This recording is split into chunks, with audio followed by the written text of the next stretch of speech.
Hello বন্ধুরা, আজ আমাদের পাশের পাড়ায় রক্ষাকালী পুজো হচ্ছে। এখানে আমরা ঠাকুর দেখতে চলে এলাম।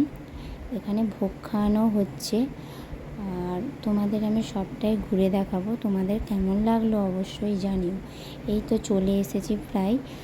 এবার আমি তোমাকে ঠাকুরটা দেখিয়ে নেব, মা কালী।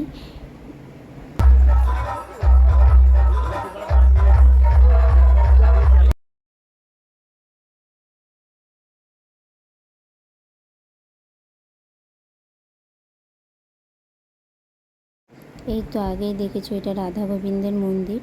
এই সবাই খেতে বসে পড়েছে, দেখো অনেক লোক হয়েছে।